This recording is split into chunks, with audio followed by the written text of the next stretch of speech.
All right, guys, so we got to talk about a video that really highlights the incongruent psychology of the so-called pro-black and the race hustler, okay? And this video is a TikTok starring a woman who routinely goes on her TikTok and posts videos of white people allegedly being racist towards her, okay? She's boohoo, whining, and crying racism. Now, one of the videos that she posted where she was boohoo, whining, crying racism involves a group of white people who are in a jacuzzi. I'm assuming that this is some type of resort, some type of hotel, some type of, I don't know, jacuzzi that's being used by the local community or whatever. I have no clue. But this woman's going to accuse the white people of being racist because they get out of the jacuzzi as she starts to record herself in the pool twerking, right? Dancing, okay? And she's going to boohoo, whine, and cry racism. Now, what is fascinating about this is that, again, you have the so-called pro-black, the black liberals, the woke revolutionaries who claim that the white man is so evil and terrible and that they want to be left alone. They are the most upset, right? They're upset about this video of these white people leaving the pool, okay? Because again, they think that it's because of racism. They don't want to be around black people, okay? And Joey Swoll actually did a reaction to it, and now he's getting a lot of backlash, and the race hustlers are boohoo-whining and crying racism about him calling out the obvious here, which is that these people are not racist. They're simply just leaving because they don't want to be recorded in a silly TikTok of a random woman dancing. So without further ado, I want to play the clip. Now, the beginning of the clip, I'm going to put it on silent because it has copyrighted music. But after that, we're going to play Joey Swoll's part. So without further ado, let's get into it.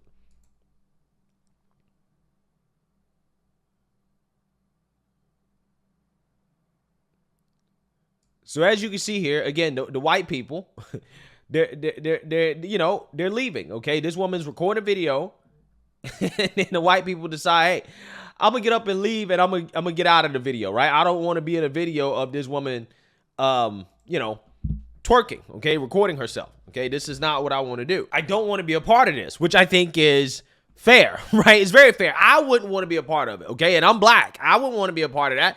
Hey, I see her record a video. I don't want to be in a video. I'm going to get out of the video, okay? Clearly and obviously not racism, right? It has nothing to do with race, okay? But with that being said, we're going to react to Joey Swoll, who is going to call this out as he normally does, because this is one of those situations where you can ruin somebody's life, okay? This woman took to social media. This video got millions of views on social media. It's actually been out for a few years now, and it's just going viral again. But this is one of those situations where you have this false accusation that can ruin somebody's life over what, at best, is a microaggression. So let's get into Joey Swoll's commentary. So they don't do anything to you. They don't say anything to you. They're racist simply because they leave the hot tub? Maybe that woman doesn't want her and her daughter, who's just a little girl, to be filmed in their bathing suits in the background of some video with a girl twerking her ass. You know, just because you're comfortable filming yourself doing this absolute nonsense to post on social media doesn't mean everybody else is too. And did you stop to think of the consequences of calling someone racist on that woman, on her job, in her community? Or how about that little girl? What if her classmates see this and they all start to bully her for it? No, because all you care about is making yourself out to be a victim, which you're not, just to get some likes and attention on social media. And then you go and you pin this video to the top of your page as if this is something to be proud of? Seriously? You need to do better. Mind your own business. Yeah, so Lord forbid the white man speak out and say, hey, all this race hustling and these false accusations, this trying to make people seem like they're bigots and they're hateful with no proof and evidence. Yeah, that's, a bad thing, right? You shouldn't do that, okay? You should do better, okay? Which I think is correct. However, that doesn't stop the pro-black woke revolutionaries in the comment section that took an issue with Joey Swoll, who happens to be white, I believe, right? Well, he looks white. Okay, white passing. talking about this. This person, Jerome Trammell, MBA, he says, a non-black man telling a black woman about what their experience was and how they should act is wild. They were leaving before she started dancing per the video.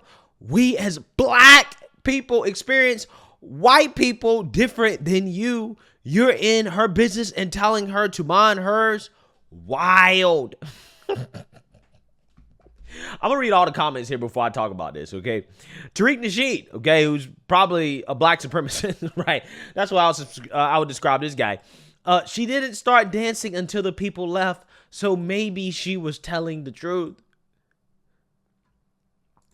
This person says, some white people do go out of their way to avoid black people, and not just in pools. I've seen it at airports, hotels, gyms, and other public places. They won't say they don't like black people publicly due to backlash, so they express it through body language or do their trademark. How did this N-word get up in here? Stare. You're not black, so you don't have the right to speak on any black person's experiences. We deal with microaggressions all the time from certain white people and non-POC constantly. You should have sat this one out. I get what you mean in this situation, but I have definitely had white people leave a hot tub when I got in before, and you can sense the animosity with the strange looks and the no speaking. It's weird. And not just hot tubs or pools, but other public places as well. Joey should mind his business with this one. A lot of black people have experienced white people leaving the water when they enter. If they aren't sure whether it's that or not, just leave it alone. Oh, Lord forbid the white man, white daddy don't want to be with me. Right? That's what these people are saying. Okay, this is what they're saying. Hilarious, right? Hilarious, okay? Because these are supposed to be the pro-blackity blacks. Mind you, this would have probably happened even if she wasn't recording. In my experience, when the black people get in, the white people get out. Happened countless times, and it's like I was screaming and backflipping at my entrance to the pool or hot tub. Okay, so what you see here is exactly what I'm talking about in regards to the psychology, the incongruent psychology of the so-called pro-black, the pro-liberal, the woke revolutionary, the race hustler, who's always boohoo, whining, and crying racism against the white man, right? I think ultimately at the end of the day, these people actually really want a hug, right? They want a hug from the white man, okay? Because these are the same people that will tell you that the white man is oppressing them, okay? The white man should leave them alone. Leave black people alone because the white man is the cause of all the problems for black people, okay? Without the white man being around, black people would have Wakanda, right? We would be thriving and, I don't know, spreading joy in the world, right? This is what they claim. This is what they say, okay? And again, these are people that's supposed to be pro-black, okay? But at the same time, these people are begging for love and acceptance from their so-called oppressor, right? How does that work? Because, again, you would think that these individuals who claim that whites are so racist, okay, and that white people are the problem, okay, and white supremacy this, white supremacy that, oh, white man the problem, you would think that if white people get up and leave the pool, they will be happy about that. They'll say, oh, well, that's great. The white man has left. They're leaving me alone, right? They're doing exactly what we asked them to do, okay, which is to leave us alone. But yet when white people actually leave them alone, they're hurt, right? They're upset. They're boohoo, whining, and crying. Now, me personally, in my own personal experience as a black person, as a black individual, first of all, I've never noticed anything like that. I've never noticed as a black person, if I was to walk in a sauna or a pool or whatever, white people just leave, okay? And even if they did do that, low-key, I'll be happy about it. Not because I am happy that white people are leaving, but in general, I don't think I want to be in a pool with people, children and stuff like that. And this is not a race thing. This is just more saying, like, people tend to pee and poop in pools and do all types of nasty stuff in pools. And I just rather be in the pool alone, to be quite honest with you. That way I don't have to worry about it. Okay, I'll be happy if somebody gets up out of the pool. Okay, cool. Well, this is fine. I get the pool to myself, right? I've never had an issue with that, okay? But yet these people do, right? You want to tell white people that they're so bad, they're so evil, okay, and that they're the cause of your problems, and you don't like them, but yet when they decide to leave, when they say, hey, we don't want to be around you, you're upset, you're boohoo whining, you're crying, you're butthurt, right?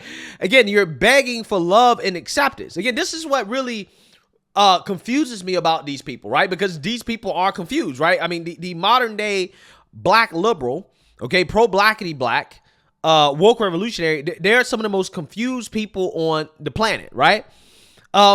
Because they're trying to mix the MLK civil rights, hey, everybody needs to come together regardless of race, methodology and ideology with the Malcolm X, we don't give a F, we need to have our own stuff, Black Panthers, right? Let's segregate ourselves mentality. And that's not going to work, right? That's just simply not going to work. And that's what baffles me about some of these individuals, okay? Because these are the same individuals that will say, okay, yeah, white man is the oppressor, but yet they're begging the white man for a check, right? They want a reparations check, okay? They want their oppressor to empty out his bank account and to give the black man, somebody who, again, they're supposed to be oppressing, a check, right? A check. This is what they do.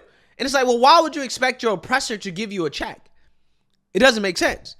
And then when you say, hey, maybe, just maybe, okay, if, you know, the white man is the problem and you don't like white supremacy so much, you should, I don't know, go to a place where there are less white people and build your own, right? Since, you know, they also say that black people built America, right? This is also what they say. Black people built this country. Okay, well, if this country has treated you so bad, okay, and the white man is such a big problem, why don't you go to another country? Like, for example, pick any country, really, in Africa.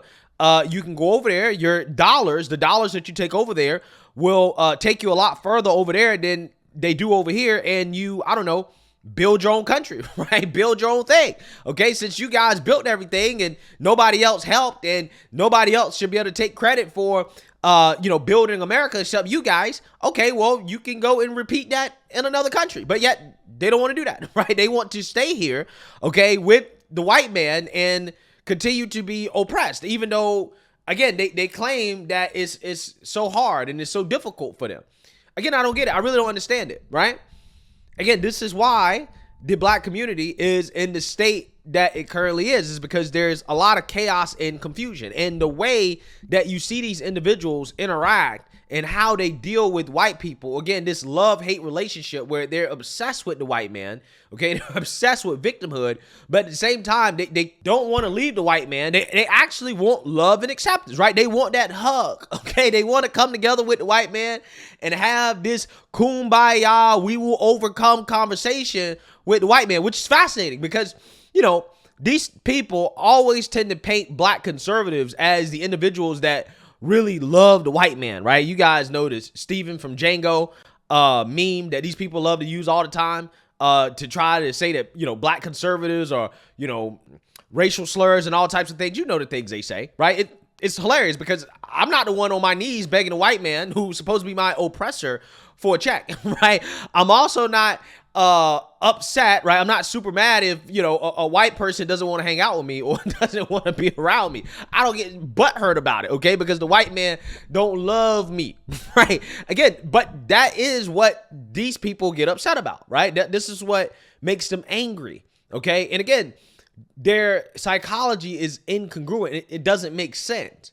And I think that what you see in regards to this love-hate relationship that these individuals have, the sheer confusion that seems to be going on with these individuals, I think, again, is part of the reason why the state of the black community is the way it is, because it's being run by a bunch of confused individuals, right? These people who can't decide whether or not they love the white man or they hate the white man, right? Do you want to be with the white man or you don't want to be with the white man, okay? Because if you want white people to leave you alone, you can't get mad when they do what you're asking them to do, right? You can't sit here and boohoo whine and complain about the white man oppressing you, but at the same time expect the white man to give you a reparations check and to sing kumbaya with you and to stop, you know, oppressing you and to stop victimizing you and all that other stuff. That's what somebody would typically do if they're in that type of relationship is that they would leave. But these individuals don't want to leave. Again, it's like the woman that is in a relationship with a abusive man, okay, that knows that the man is abusive, always calls 911, boohoo whining and complaining about the man being abusive, always complaining to her friends about the man being abusive, but won't leave the man, right? She won't leave the house, right, where she's being abused. She just continues to come back over and over and over again, despite the alleged abuse. She doesn't want to go off on her own and to be happy by herself, which is something that she claims she wants to do, but she just never does it, right? That's exactly what this reminds me of. And I think that this video right here and the comments are exactly what I'm talking about, right? It's fascinating. These same individuals that, again, claim that the white man is oppressing them and the white man needs to leave them alone, gets upset when the white man gives them what they've been asking for. Again, it's fascinating stuff. Let me know what you guys think. Make sure you like, comment, and subscribe. Most importantly, share a Black conservative perspective. Peace.